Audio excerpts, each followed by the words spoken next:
so pathetic. Two-time divorcee, and not once. Recently divorced and trying to survive this year. Divorce, nobody talks about. She didn't leave because she wanted less. She left because she believed there was more. More happiness, more excitement, more fulfillment. But in 2026, a lot of people are realizing something uncomfortable.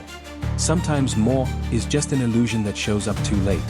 What if the moment you thought was your upgrade was actually your turning point in the wrong direction? Stay with us till the end, because this isn't just about one story, it's about a pattern most people don't recognize until it's already played out.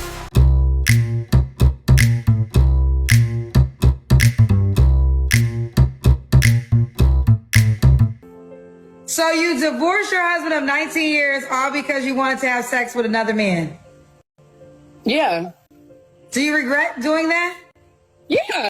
At the beginning, the decision feels justified. The relationship isn't perfect, something feels missing, and the idea of something better starts to grow. Not loudly, but consistently. The sign of divorce that nobody talks about. So almost a year later, you still sit in your car crying because you just want your family back. You would do anything to get your family back, but it doesn't matter. So you sit in your car because you don't want your kids to see you weak. And you just cry. And hope one day it'll just all get better. I hope that one day is soon. And once that idea takes hold, everything starts getting compared. Small flaws feel bigger, patience gets thinner, and the present starts losing value because of a future that hasn't even arrived. Hands down, favorite part about being divorced? There is never an angry man inside my house. Never. I never wake up to a grumpy man in my house. I never come home to an angry man in my house. There are just no angry men in this house. And I'm never giving that up. So the decision gets made. Not out of chaos, but out of certainty. The belief that this is a step forward, that something better is waiting on the other side. It doesn't always match expectations. The better that felt so close starts to feel uncertain. Options aren't as clear, connections aren't as deep, and stability becomes harder to find. Y'all, imagine being married, asking for a divorce for a specific reason, and then regretting that shit later. Okay, so there was this woman on TikTok who made a video about her friend. So her and her friend went out recently, and her friend was married for 11 years to a man that she thought they were going to be together forever and ever and ever, because they were just a super cute couple. They had a really good dynamic, and they got along really well and never had crazy issues, right? So but she's now divorced and has been divorced for 3 years. And so she asks her, like, oh, like, why did you end up, getting divorced? And she said, well, I am the one who asked for the divorce because I got bored. She said the relationship got really boring. She was a stay-at-home mom. All he did was work. And they were well off. So this guy is putting in a lot of hours and a lot of, work time, so that way they can live the comfortable life they were living, okay? He paying all the bills. So she said she got bored always being home, taking care of the kids, and not really having them time or doing like spontaneous fun stuff. Well, she would tell him about it, and he would try to take her out and try to do stuff, but it just felt like it wasn't enough, and it wasn't the same for her that, like it used to be when you're in a fresh relationship. Well, duh, bitch, it's been 11 years. Spice it up. You do something. Anyway, so she asked for a divorce. He gave it to her, and she's been dating for these past 3 years, and so she asks her, how's it been? How's the dating life been, okay?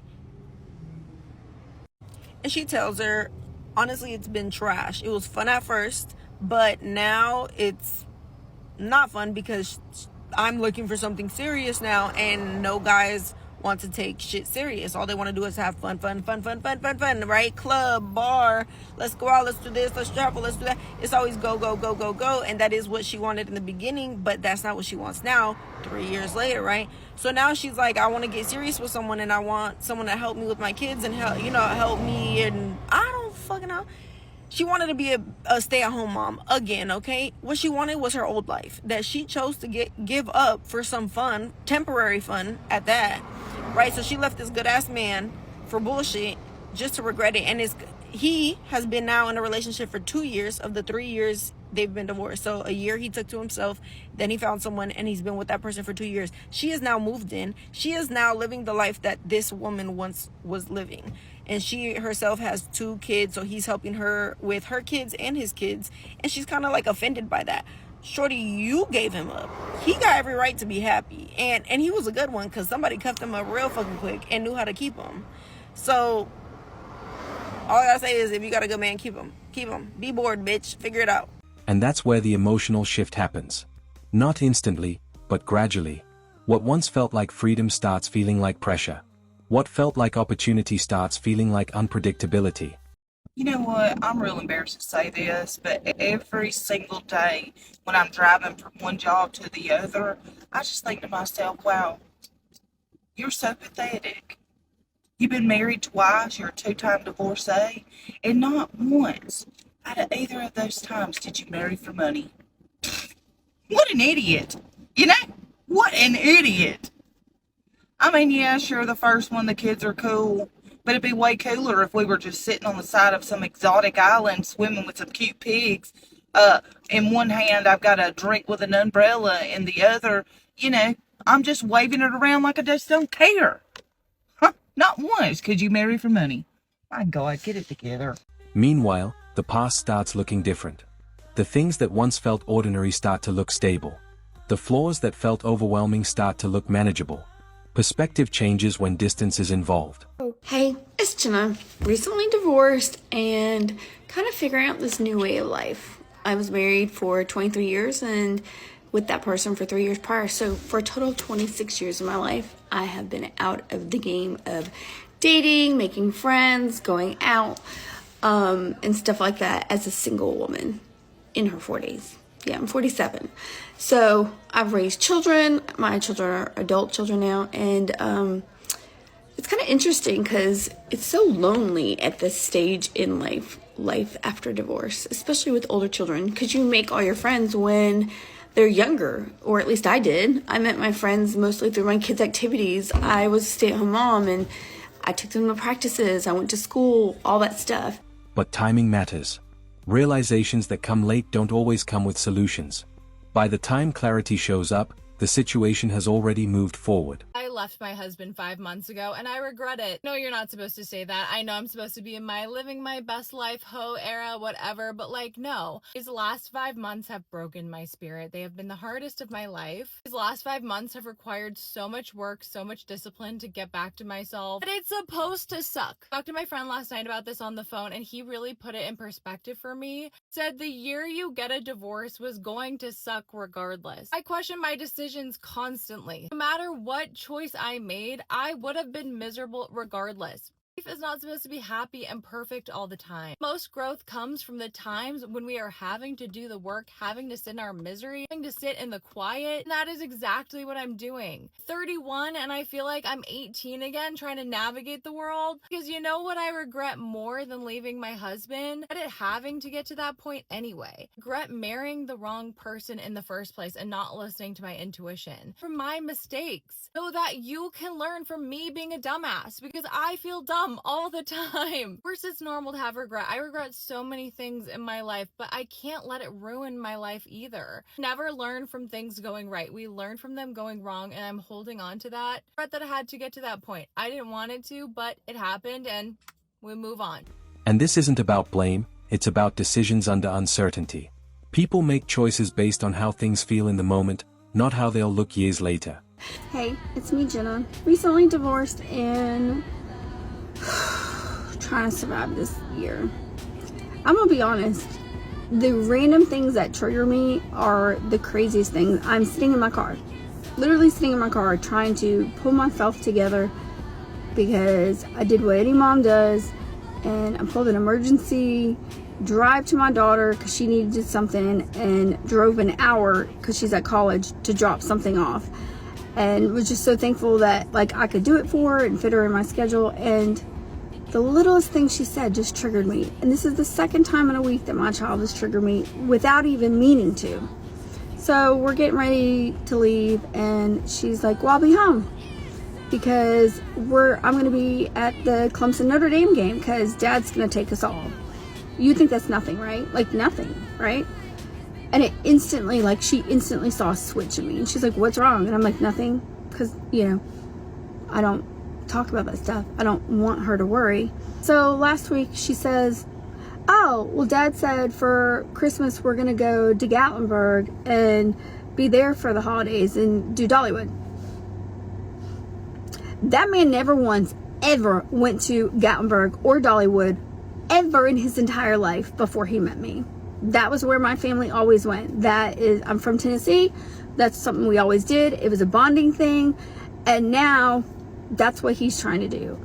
It's like he's taken every single tradition I've ever done and now turned it into his. Everything I've ever done. Now I find myself triggered because during the hardest time of my year last year, of me literally trying to stay alive, me dealing with all the craziness of my ex, the lying, the alienation, him calling me a whore, him having my children call me a whore. Why? Not because I did anything bad, because I wore spaghetti straps and all that. And the only way that he could use my children against me was to say I was on social media. I'm a photographer. I make silly TikToks. Honestly, I'll probably progress more with my TikToks because at first they were just pictures.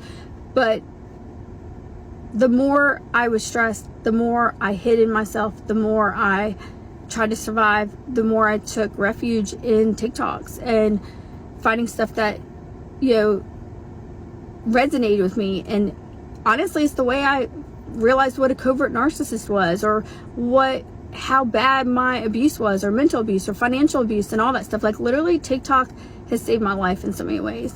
Who would think, Mom, we're going to Gatlinburg for Christmas, would trigger me? This man's had at least 3 vacations in the past year to like really nice places with my children. At least 3 that I know of, because he has them lie to me. He has them outright lie to me about so much stuff. So who knows? God knows what they've done. And then the holidays and all that. Now my triggers are, oh, he gets to just go and take my kids to the Notre Dame and Clemson game. I wish I could do that. I can't afford to do that. Why? Because he screwed me. He lied about owning a company. And there's ways to prove it. I'm trying to be happy and show my kids that like life can move on. But the triggers, the random fucking triggers that have me sitting in a Quick Trip parking lot trying not to cry. Why? Because my ex has so much money. He makes more than $18,000 a month easily, or at least he did. He made almost $1 million the year before we divorced and then lied about it. He has all the money at his fingertips to do whatever he wants, to buy my children, take them on trips, take them on vacations. Why I literally have the bare minimum to pay my bills on top of trying to restart a career because it was a hobby, because I was a stay-at-home mom. And now I sit here with the triggers. A fucking trigger because he's going to the Clemson Notre Dame game with my kids. I can't just randomly afford that. Hell, I can't even get them all in the same room at the same time. So I sit here. And I'm going to get through this trigger. I'm going to suck it up, buttercup. So let's just be real and here. I'm move on. But it's not fair. Like, it's not fair. I'm pissed. That man was able to give you. That's really all it is. Now, on to part 2.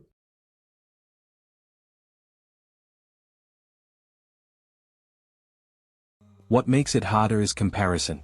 Seeing others move forward, settle down, or find stability can intensify that feeling of did I miscalculate. So lately I've had some comments from men that tell me women who choose divorce later regret this decision.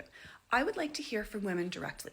If you are a woman who chose divorce, I would like to know, do you regret this decision? Because the women that I work with, the women that I help, they are not telling me that they later regret this decision, but men are. So I want to hear directly from the women who chose divorce. Do you regret this decision? Please comment and let me know. And in quiet moments, like sitting alone with your thoughts, that question gets louder. Not because the decision was irrational, but because the outcome didn't match the expectation.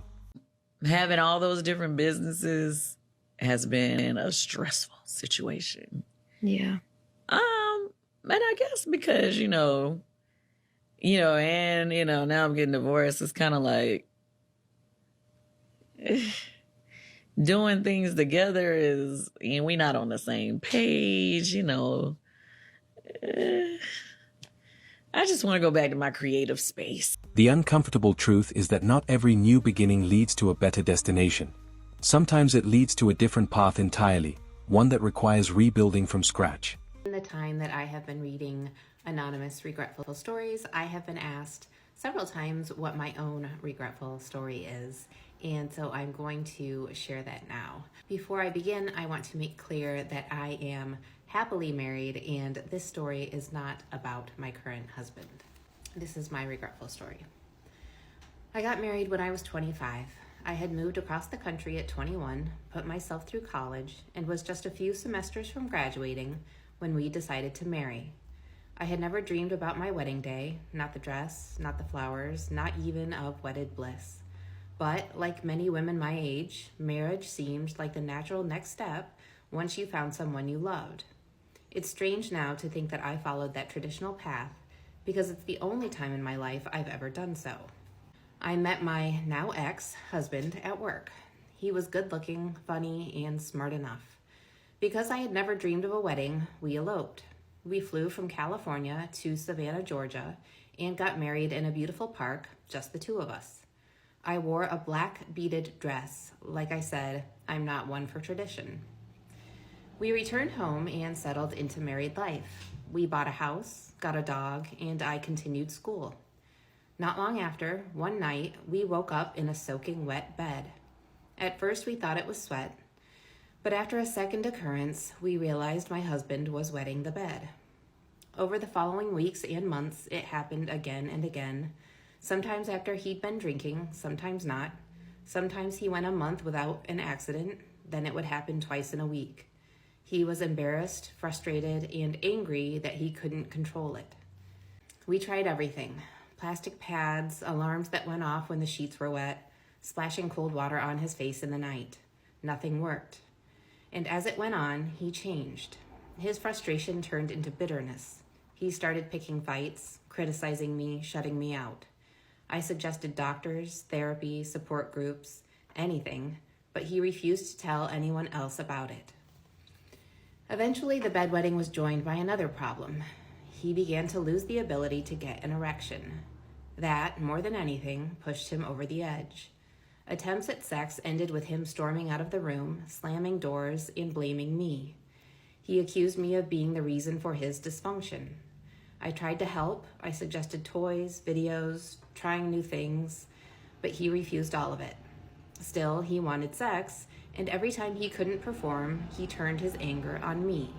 After a year of this cycle, I was at my breaking point. I hated going home. I would sit in my car, crying in the driveway, because I knew what anger waited inside. He wasn't the man I married anymore. He wasn't even recognizable to me. I suggested couples therapy, and he agreed, but only on the condition that we wouldn't mention his physical issues. I knew that left therapy pointless, but I didn't know what else to do. We began sessions, but I couldn't keep living in our house.